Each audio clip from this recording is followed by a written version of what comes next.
From roads to reservoirs, from bridges to broadband, Trump's infrastructure plan could impact every way of life here in Arizona. Reporter Oliva is tracking the state's project most in need of improvements.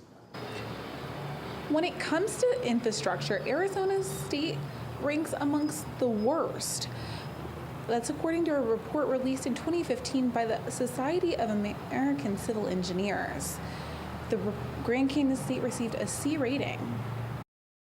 We use it every day, and chances are you don't even think about it. Bridges, transit, roads, and levees, all of it, all called infrastructure. Everything you do, at some point during the day, you're gonna run into infrastructure. Like when you're walking across the street or driving on the street, you have infrastructure. When you're getting a glass of water, there's infrastructure that delivers that water to you.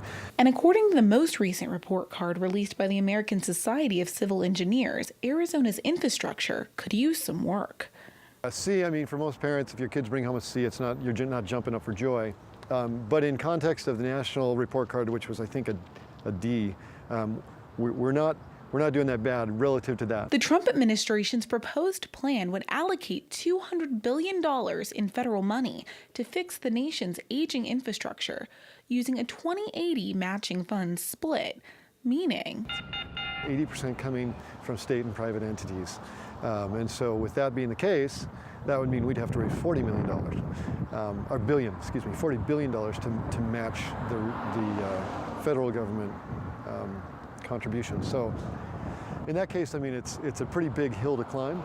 Worlton says the state needs to make the investment. If we want to see our continued growth and being successful in attracting new business and new residents to the state, then we need to be willing to invest in infrastructure that is long-term and sustainable.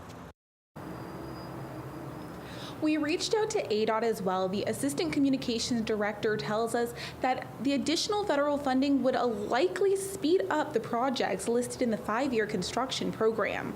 Live in downtown Phoenix, Olivia Richard, Cronkite News.